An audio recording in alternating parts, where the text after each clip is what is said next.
Phone tapping మీద దేశవ్యాప్తంగా చర్చ నడుస్తుంది. ఇజ్రాయెల్ సాంకేతిక సంస్థ పెగాసస్తో కలిసి బీజేపీ అన్ని ప్రతిపక్ష పార్టీల ఫోన్లను ట్యాప్ చేస్తుంది అని చెప్పి రాహుల్ గాంధీ ఆరోపించిండు. ఒకసారి కాదు, చాలా సందర్భాల్లో ఆయన ఈ మాటలు మాట్లాడిండు. ఎవరి మీద ఈయన ఆరోపణలు అంటే బీజేపీ మీద. కేంద్ర ప్రభుత్వంలో ఉన్నది బీజేపీ కాబట్టి బీజేపీ మీదనే రాహుల్ గాంధీ ఆరోపణలు. అంటే ఒకవైపు కేంద్రంలో ఫోన్ ట్యాపింగ్ ఆరోపణలు ఎదుర్కొంటూనే తెలంగాణకు వచ్చేసరికి ద్వంద్వ నీతిని ప్రదర్శిస్తుంది బీజేపీ. ఒకవైపు దేశవ్యాప్తంగా ప్రతిపక్షాల ఫోన్లు హ్యాక్ చేస్తుంది బీజేపీ అనుకుంటేనే ఇక్కడ మాత్రం తెలంగాణలో మాత్రం కేసీఆర్ని ఎప్పుడు అరెస్ట్ చేస్తారు అని చెప్పి కాంగ్రెస్ని డిమాండ్ చేస్తుంది బీజేపీ.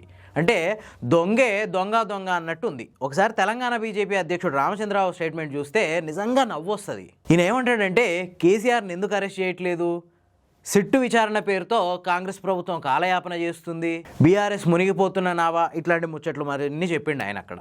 వాస్తవానికి రామచంద్రరావు బీజేపీ నేత మాత్రమే కాదు, ఆయన ఒక లాయర్ కూడా. అందులో కూడా ఎక్స్పీరియన్స్డ్ లాయర్. ఆయనకి లా తెలుసు, చట్టం తెలుసు, అన్నీ తెలిసి కూడా మాట్లాడుతున్నాడు. భారతదేశంలో ఇండియన్ పీనల్ కోడ్ ప్రకారం ఏ సాక్షినైనా ఏ కేసులోనైనా అరెస్ట్ చేయొచ్చా? సాక్షి అంటే ఏంది అంటే ఏదైనా విషయంలో జరిగింది ఆయనకేమైనా తెలిసి ఉంటే చెప్తాడు.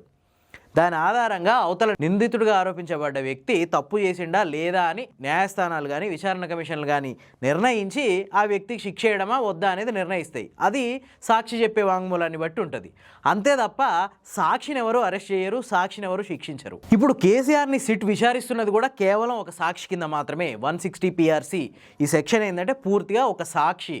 అంటే ఫోన్ ట్యాపింగ్ జరిగింది, అప్పట్లో మీ గవర్నమెంట్ ఉంది కాబట్టి మీకేమన్నా తెలుసా, ఇగోకి పలానా విషయాలు నీకు తెలుసు అన్నట్టు మాకు దృష్టికి వచ్చింది, దీని మీద మీ స్పందన ఏంది అని అడగడానికే తప్ప నువ్వు నిందితుడివి అని సిట్ ఎక్కడా చెప్పలేదు. నాకు తెలిసి తేల్చే అవకాశం కూడా లేదు. ఎందుకంటే కేసీఆరే చాలా సందర్భాల్లో చెప్పిండు ఇది ఒక పనికిరాని కేసు. ఎందుకంటే భారతదేశంలోనే కాదు ప్రపంచవ్యాప్తంగా అన్ని ప్రభుత్వాలు సొసైటీలో ఏం జరుగుతుంది, ఏమైనా సంఘ విద్రోహ శక్తులు వస్తున్నాయా, ఏమైనా విచ్ఛిన్నకర శక్తులు వస్తున్నాయా, ప్రభుత్వానికి ఏమైనా సమస్య ఉందా, ప్రజలకు ఏమైనా సమస్య ఉందా, ఇట్లాంటి విషయాలన్నీ తెలుసుకోవడానికి ఇంటెలిజెన్స్ అనే ఒక వ్యవస్థ ఉంది. ఆ ఇంటెలిజెన్స్ అనే వ్యవస్థ నుంచి రిపోర్ట్లు తెప్పించుకుంటారు. ఇంటెలిజెన్స్ నుంచి రిపోర్ట్ వచ్చిందా లేదా అన్నది మాత్రమే ముఖ్యమంత్రికి అవసరం. అది ఎట్లా తెప్పిస్తారు అన్నది ముఖ్యమంత్రికి అనవసరమైన విషయం. సో ఫోన్ ట్యాపింగ్ అనేది పెద్ద ఇష్యూ కాదు. ఎందుకంటే ప్రపంచవ్యాప్తంగా అన్ని ప్రభుత్వాలతో పాటు భారతదేశంలో సెంట్రల్ గవర్నమెంట్ మీద కూడా ఈ ఫోన్ ట్యాపింగ్ ఆరోపణలు వస్తున్నాయి. అంతేకాదు ప్రతి రాష్ట్ర ప్రభుత్వం తన ఇంటెలిజెన్స్తో చేయించేది ఇదే పని అని చెప్పిండు కేసీఆర్. ఫోన్ ట్యాపింగ్ ఏదైనా మీకు పిచ్చి పట్టుకున్నది, కానీ ముఖ్యమంత్రికి ఫోన్ ట్యాపింగ్ ఏమైనా సంబంధం ఉంటారా? రాహుల్ ఇంత పెద్ద సీనియర్ లీడరు, ముఖ్యమంత్రి gets reports from the intelligence department. వాడు ఎట్లా తీసుకొచ్చిన రిపోర్ట్ మాకెట్లా తెలుస్తుంది నాకు అర్థం కాదు. సో ఆయనే ఆ విషయాన్ని లైట్గా తీసుకున్నాడు. నాకు తెలిసి విచారణలో కూడా వాళ్ళు ఏం క్వశ్చన్ అడిగినా అదే చెప్పడానికి అవకాశం ఉంటుంది. ఈరోజు ఆంధ్రజ్యోతిలో ఒక కొత్త పలకని ఒక దాంట్లో వచ్చింది. దాంట్లో యాక్చువల్గా రాధాకృష్ణ ఒప్పుకున్నాడు. ఏమనంటే ముఖ్యమంత్రులు ఎవరు ఫోన్ ట్యాపింగ్ చేయమని రాతపూర్వకంగా అధికారులను ఆదేశించరు, కేవలం మౌఖికంగా ఆదేశిస్తారు అని చెప్పిండు. ఈయనేదో అక్కడేదో కూర్చొని చూసినట్టు. మరి మౌఖికంగా ఆదేశించిన దానికి అసలు సాక్ష్యం ఏంది? మౌఖికంగా ఆదేశించిండ్రు అని చెప్పడానికి సాక్ష్యం ఏముంది? సో దీన్ని బట్టి చూస్తే ఈ కేసును ఎంత తవ్వినా అప్పట్లో ఆ ఫోన్ ట్యాపింగ్ విషయంలో నిజంగా అదేదైనా జరిగి ఉంటే ఆ ఇరుక్కునేది అక్కడ ఉన్న అధికారులే తప్ప అప్పుడున్న ప్రజాప్రతినిధులకైతే ఏం సమస్య ఉండదు. సరే, ఇక బీజేపీ విషయానికి వస్తే వీళ్ళది ఎంత దారుణమైన మనస్తత్వం అంటే ఒక 4 ఏళ్ల కిందట ప్రధానమంత్రిని నోటికొచ్చినట్టు దుర్భాషలాడి, వ్యక్తిగతంగా ఆయనకు కుటుంబం లేదు అంటూ దుర్భాషలాడి, దేశ హోంమంత్రి తిరుపతికి వస్తే ఆయన రాకని నిరసిస్తూ నల్లబెల్లూన్లు ఎగిరేసి, నోటికొచ్చినట్టు బీజేపీని తిట్టిపోసి వాళ్ళతో పొత్తు పెట్టుకొని మళ్ళా తెగదెంపులు చేసుకొని మళ్ళీ పొత్తు పెట్టుకొని మళ్ళీ తెగదెంపులు చేసుకొని ఇట్లా చేసిన చంద్రబాబు నాయుడిని అరెస్ట్ చేస్తేనేమో మొత్తం గాయగత్తర లేపి తెలంగాణలో ఉన్న ప్రతి బీజేపీ నాయకుడు చంద్రబాబు అరెస్టు అక్రమం, అన్యాయం అని చెప్పి తెగ ఏడుచుకుంటూ స్టేట్మెంట్లు ఇచ్చారు.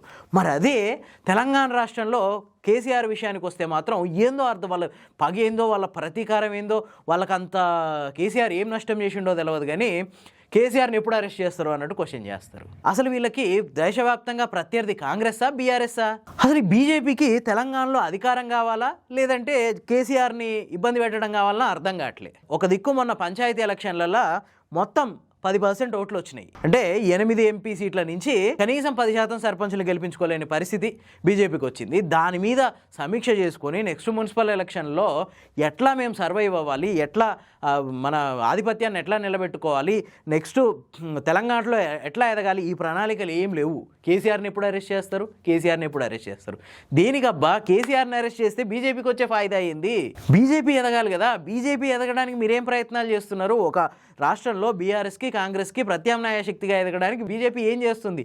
అది వదిలేసి కేసీఆర్ని ఎప్పుడు అరెస్ట్ చేస్తారు, కేసీఆర్ని అరెస్ట్ చేస్తే కేసీఆర్కి మైలేజ్ వస్తుంది, లేదంటే కేసీఆర్ ఏమైనా తప్పు చేసి ఉంటే కాంగ్రెస్కి మైలేజ్ వస్తుంది. దీనివల్ల బీజేపీకి వచ్చే ఫాయిదా ఏందో అయితే నాకు అర్థం కావట్లా. వాళ్ళ ప్రత్యర్థి కాంగ్రెస్ను వదిలేసి బీఆర్ఎస్ మీద శాపనార్థాలు, తిట్లు, దండకాలు, ఏందో అర్థం కాదు బీజేపీ నేతల తీరు. ఆఖరికి ప్రధానమంత్రి మోడీ కూడా ఈ ఎంపీలకు తలంటిండు. అరే మీ వ్యవహారం చక్కగా లేదయ్యా, మీరు అక్కడ బీజేపీని అధికారంలోకి తీసుకురావడానికి కాకుండా కొద్దిమంది బీఆర్ఎస్ క్యాంటీగా, కొద్దిమంది కాంగ్రెస్ క్యాంటీగా పనిచేస్తున్నారు, ఇది కాదు మనకు కావాల్సింది అని చెప్పి కూడా తలంటిండు. అయినా కూడా ఇలా బుద్ధి రాదు. సరే, ఇక ఫోన్ ట్యాపింగ్ విషయానికి వద్దాం. వాస్తవానికి ఫోన్ ట్యాపింగ్ మీద చర్చ నడుస్తుంది. దేశవ్యాప్తంగా అన్ని ప్రభుత్వాలు ఈ పని చేస్తున్నాయి అని చెప్పి చాలామంది బహిరంగంగా ఒప్పుకుంటుంటారు. అట్లాంటప్పుడు ఈ ఫోన్ ట్యాపింగ్లో ఎంతవరకు నైతికత ఉంది, ఎట్లా జరుగుతుంది, ఏంది, ఇది కదా చర్చ జరగాల్సింది. దాన్ని వదిలేసి ఏదో ఒక రాజకీయ ఆరోపణల కోసం ఇప్పుడు ఈ ఫోన్ ట్యాపింగ్ కేసులో తేల్చేది కూడా ఏమి ఉండదు నాకు తెలిసి. ఎందుకంటే ఏదైనా అత్యవసరమైన సిచ్యువేషన్ వచ్చినప్పుడు, ప్రతిపక్షాన్ని రాజకీయంగా ఎదుర్కోవాల్సిన సిచ్యువేషన్ వచ్చినప్పుడు ఈ ఫోన్ ట్యాపింగ్ కేసుని ముందలేస్తున్నారు. ఎన్ని రోజులు ఇట్లా కొనసాగిస్తారు? అసలు ఈ ఫోన్ ట్యాపింగ్ మీద ఒక నియమాలు, నిబంధనలు ఇట్లాంటివన్నీ ఏర్పాటు చేసుకోవాల్సిన అవసరం ఉంది కదా. ముఖ్యమంత్రి మౌఖికంగా ఆదేశిస్తాడు, ఇచ్చిన తర్వాత వాళ్ళు చేసి తీసుకొచ్చిస్తారు, దానికి సాక్ష్యాలు ఇవి. సో ఇట్లాంటివి జరగకూడదంటే ఈ ఫోన్ ట్యాపింగ్ మీద ఒక చట్టం తీసుకొచ్చి ఆ చట్టంలో ఏం చెప్తుంది, దాని ప్రకారం అది జరిగిందా లేదా, ఇది కదా తేల్చాల్సింది. ఫోన్ ట్యాపింగ్ చేస్తాం, వాళ్ళు బరాబర్ చెప్తున్నారు, ఫోన్ ట్యాపింగ్ చేస్తారు, ప్రతి గవర్నమెంట్ చేస్తుందని. ఇక దాంట్లో తప్పెక్కడుంది? ఎన్ని రోజులు ఇట్లా దీన్ని ఒక ఫక్తు రాజకీయ కార్యక్రమంగా కొనసాగిస్తారు? ఇక సిఆర్పి సెక్షన్ 160 ప్రకారం నోటీసులు ఇస్తున్నాం, మీరు ఎక్కడికి రావాలో చెప్పండి, మేము అక్కడికి వచ్చి మీ వాంగ్మూలం తీసుకుంటామని చెప్పేసి సిట్ అధికారులు అన్నారు. దానికి ఆయన ఏం చెప్పిండు? సరే, నేను హైదరాబాద్ దాకా రాలేను, ఎర్రవెల్లి ఫామ్ హౌస్కి వచ్చేసేయండి, ఇక్కడే తీసుకోండి, నాకు రాజ్యాంగపరంగా నాకు ఆ హక్కు కూడా ఉంది, అది కోరే హక్కు కూడా ఉంది. ఎందుకంటే పలానా కేసుల్ని ఆ నోటీసుల్లో మెన్షన్ చేసి ఈ కేసుల్లో ఇట్లా జరిగింది, నాకు 65 ఏళ్ళు ఎబో ఉన్నాయి కాబట్టి నాకు మీరు ఇంటికి వచ్చి మీరు సాక్షిగా వాంగ్మూలం తీసుకోవచ్చు అని చెప్పిండు. మరి చట్ట ప్రకారంగా అవకాశం ఉన్నప్పుడు కేసీఆర్ ఫామ్ హౌస్లోనే ఉంటుండని పొద్దున్న లేసి తీలే కదా మొత్తుకుంటున్నారు. మరి నందినగర్కి తీసుకెళ్ళి ఎందుకు నోటీస్ అంటించి వచ్చినట్టు? కేసీఆర్ హైదరాబాద్లో ఉండట్లేడు, ఫామ్ హౌస్లో ఉంటుండనే కదా గోలా. మరి నోటీసులు మాత్రం నందినగర్లో ఎందుకు ఇచ్చి వచ్చిర్రు? అంటే కేసీఆర్ అక్కడ ఉంటుండని తెలుసు, జాతరలకి, పెళ్లిళ్ళకి, దినాలకు పోయి అక్కడికి వెళ్ళి కేసీఆర్ని ఆహ్వానించడం తెలుసు, మంత్రులతో సహా. నోటీసులు మాత్రం నందినగర్లో ఇవ్వడానికి ఏంది అసలు? ఏంది దీని వెనకున్న మతలబ్ ఏంది అసలు? ఎర్రవల్లి ఫామ్ హౌస్కి పోవడానికి నోటీసు తీసుకొని వెళ్ళడానికి అధికారులకు ఏమన్నా భయమా? లేకుంటే అధికారులను ఎవరైనా అక్కడ అడ్డు పెడుతున్నారా? నందినగర్ నివాసానికి అంటించే బదులు ఫామ్ హౌస్ దగ్గరికి వెళ్ళి ఫామ్ హౌస్లోకి ఎంటర్ కానివ్వకుంటే అది కదా చెప్పాల్సింది. పోనీ ఎంక్వైరీ ఇప్పుడు హైదరాబాద్లో ఉన్న నందినగర్ నివాసంలో చేస్తే వచ్చిన లాభం ఏంది, ఎర్రవల్లి ఫామ్ హౌస్లో చేస్తే వచ్చిన నష్టం ఏంది?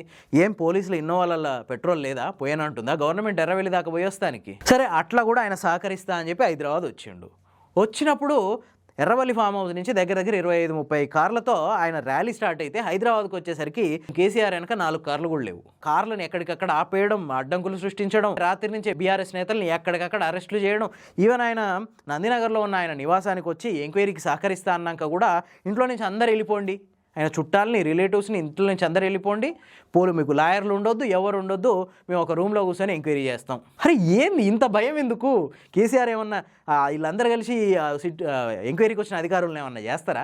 అరే ఒక దిక్కు పాలన గాడి తప్పిందని చెప్పి మీకు సాయం చేసి మిమ్మల్ని అధికారంలోకి తీసుకురావడానికి సాయం చేసిన కోదండరాం లాంటి వాళ్ళే కాంగ్రెస్ గవర్నమెంట్ మీద వ్యతిరేకత వస్తుంది, తీవ్రమైన ప్రజా వ్యతిరేకత వస్తుందని చెప్తున్నారు. మంత్రుల మీద రోజుకు ఒక అవినీతి ఆరోపణ వస్తుంది, రకరకాల బాగోతాలు బయటపడుతూనే ఉన్నాయి, చూస్తూనే ఉన్నాం. ఇవన్నీ వదిలేసి కేసీఆర్ మీద పడితే ఎవరికి లాభం? మంచి పరిపాలన అందిస్తూ ఇంకో దిక్కు ప్రతిపక్షాలని ఎరకాటంలో పడేస్తే దాన్ని రాజకీయ చతురత అంటారు. అరే గ్రౌండ్ లెవెల్లో పరిపాలన అధ్వానంగా ఉందని చెప్పి మీ మిత్రులు మీతో కలిసి పనిచేసి మిమ్మల్ని అధికారంలోకి తీసుకొచ్చిన వాళ్ళే చెప్తుంటే దాన్ని వదిలేసేసి ఈ ప్రతిపక్షాలను ఇరుకునబెట్టే ప్రయత్నం చేస్తే ప్రతిపక్షాలకు మైలేజ్ వస్తుంది తప్ప కాంగ్రెస్కి ఏమి ఉపయోగం? ఇప్పటికే ఫోన్ ట్యాపింగ్ మీద 2 ఏళ్ల నుంచి రకరకాల రభస నడిచింది. అవసరమైన దానికంటే ఎక్కువ ప్రాధాన్యం ఈ కేసుకి ఇచ్చిర్రు. ఇది ఎంత తొందరగా ఆపితే అంత మంచిది. వాస్తవానికి ఇవాళ కేంద్ర బడ్జెట్ ప్రవేశపెట్టిర్రు పార్లమెంట్లో. అసలు దీని మీద తెలంగాణలో కానీ ఏపీలో కానీ మీడియాలో అసలు ఎట్లాంటి చర్చ లేదు. అటు తెలంగాణకు కానీ ఇటు ఆంధ్రప్రదేశ్కి కానీ ఎన్ని నిధులు వచ్చినాయి, ఈ ఎంపీలు ఏం చేసిర్రు, మనం గెలిపించి పార్లమెంట్కి పంపిస్తే వీళ్ళు మనకి ఏమైనా నిధులు సాధించుకొచ్చిరా, ఇది మొత్తం వదిలేసిర్రు, గంగకు వదిలేసిర్రు. అసలు ఆ చర్చ లేకుండా పోయింది. ఎంతసేపు మాజీ సీఎం కేసీఆర్ ఎంక్వైరీ, సిట్ అధికారులు ఆయన ఇంటికి వచ్చారు, ఫామ్ హౌస్ నుంచి బయలుదేరిండు, నందినగర్ నివాసానికి వచ్చిండు, ఆయన ఇంట్లోకి సిట్ అధికారులు వెళ్ళిర్రు, ఆయన రూమ్లోకి దొరకవేరు, ఆయన ఎంక్వైరీ చేస్తారు. ఇదే ఒకదాని తర్వాత ఒకటి ఇయ్యే ముచ్చట్లు తప్ప ఆ కేంద్ర బడ్జెట్లో ఏమైనా ఫాయిదా దక్కిందా లేదా అన్న ముచ్చట మొత్తం పక్కకు పోయింది. తెలంగాణలో ఇట్లుంటే ఇక ఏపీలో అయితే ఇంకో పరిస్థితి ఉంది. అక్కడనేమో Tirupati laddu, TDP Janasena versus YCP, Arava Sridhar, Ambati Rambabu, Jogi Ramesh ఇంటి మీద దాడి, ఇవా చర్చించుకోవాల్సిన విషయాలు. ఏది ఇంపార్టెంట్ ఏది కాదు అనే సోయి కూడా లేకుండా పోయింది. ఎటు పోతున్నాం మనం? అరే రాజకీయ నాయకులు ఏదో వాళ్ళ పాటలు వాళ్ళు పడతారు, మీడియాకి ఏమైంది? కనీసం మీడియా కూడా కేంద్ర బడ్జెట్ మీద ఎక్కడ పెద్దగా చర్చలు జరిగినట్టు కనపడట్లేదు. దారుణమైన విషయం. ఈ విషయం మీద మీ అభిప్రాయం ఏంది? కామెంట్స్లో చెప్పండి. ఈ వీడియో కనుక నచ్చితే లైక్ చేయండి, షేర్ చేయండి. మరిన్ని మంచి విశ్లేషణల కోసం ది ఫోర్త్ ఎస్టేట్ ఛానల్ని సబ్స్క్రైబ్ చేసుకోండి.